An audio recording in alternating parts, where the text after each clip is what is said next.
Chapter 2, in which Pooh goes visiting and gets into a tight place.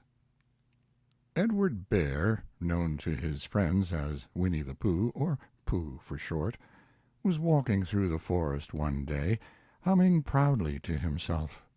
He had made up a little hum that very morning, as he was doing his stoutness exercises in front of the glass.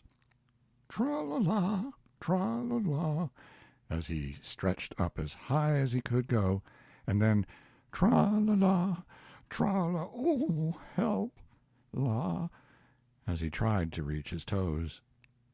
After breakfast he had said it over and over to himself until he had learnt it off by heart, and now he was humming it right through properly.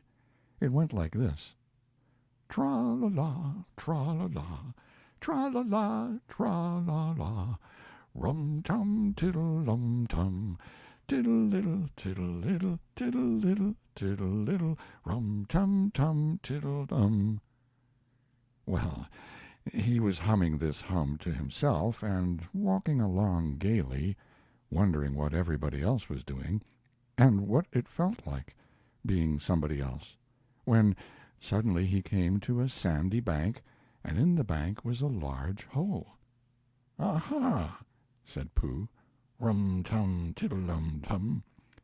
If I know anything about anything, that hole means rabbit," he said. "And rabbit means company," he said. "And company means food and listening to me humming and such like. Rum-tum-tum-tiddle-lum." So he bent down, put his head into the hole, and called out, "Is anybody at home?" There was a sudden scuffling noise from inside the hole, and then silence. "What I said was, 'Is anybody at home?'" called out Pooh very loudly. "No," said a voice, and then added, "you needn't shout so loud. I heard you quite well the first time." "Bother," said Pooh. "Isn't there anybody here at all?" "Nobody." Winnie-the-Pooh took his head out of the hole and thought for a little. And he thought to himself, "There must be somebody there, because somebody must have said, 'Nobody.'" So he put his head back in the hole and said, "Hello, Rabbit, isn't that you?" "No," said Rabbit, in a different sort of voice this time. "But isn't that Rabbit's voice?" "I don't think so. said Rabbit. It isn't meant to be." "Oh," said Pooh.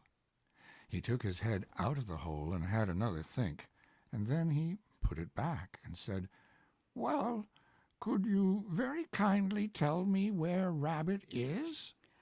"He has gone to see his friend Pooh Bear, who is a great friend of his." "But this is me," said Bear, very much surprised. "What sort of me?" "Pooh Bear," "Are you sure?" said Rabbit, still more surprised. Quite sure," said Pooh. "Oh, well then, come in." So Pooh pushed and pushed and pushed his way through the hole, and at last he got in. "You were quite right," said Rabbit, looking at him all over. "It is you. Glad to see you." "Who did you think it was?" "Well, I wasn't sure. You know how it is in the forest. One can't have anybody coming into one's house. One has to be careful. What about a mouthful of something?" Pooh always liked a little something at 11 o'clock in the morning, and he was very glad to see Rabbit getting out the plates and mugs, and when Rabbit said, "Honey or condensed milk with your bread?" he was so excited that he said, "Both," and then, so as not to seem greedy, he added, "But don't bother about the bread, please." And for a long time after that he said nothing, until at last, humming to himself in a rather sticky voice, he got up, shook Rabbit lovingly by the paw, and said that he must be going on. "Must you?" said Rabbit politely. "Well," said Pooh, I could stay a little longer if you—" And he tried very hard to look in the direction of the larder. As a matter of fact, said Rabbit. I was going out myself directly. Oh, well, then, I'll be going on. Goodbye. Well, goodbye, if you're sure you won't have any more. Is there any more? asked Pooh quickly. Rabbit took the covers off the dishes and said, No, there isn't. I thought not, said Pooh, nodding to himself. Well, goodbye. I must be going on. So he started to climb out of the hole. He pulled with his front paws and pushed with his back paws, and in a little while his nose was out in the open again, and then his ears, and then his front paws, and then his shoulders, and then— "Oh, help!" said Pooh. "I'd better go back." "Oh, bother!" said Pooh. "I shall have to go on." "I can't do either," said Pooh. "Oh, help and bother!" Now, by this time, Rabbit wanted to go for a walk, too, and finding the front door full, he went out by the back door and came round to Pooh and looked at him. Hello, are you stuck? He asked. No, said Pooh carelessly. Just resting and thinking and humming to myself. Here, give us a paw. Pooh Bear stretched out a paw, and Rabbit pulled and pulled and pulled. "Ow!" cried Pooh. "You're hurting." The fact is, said Rabbit. You're stuck. "It all comes," said Pooh crossly, "of not having front doors big enough." It all comes, said Rabbit sternly. of eating too much. I thought so at the time. said Rabbit. Only I didn't like to say anything. said Rabbit. That one of us was eating too much. said Rabbit. And I knew it wasn't me. He said.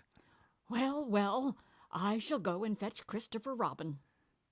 Christopher Robin lived at the other end of the forest, and when he came back with Rabbit and saw the front half of Pooh, he said, Silly old bear, in such a loving voice that everybody felt quite hopeful again.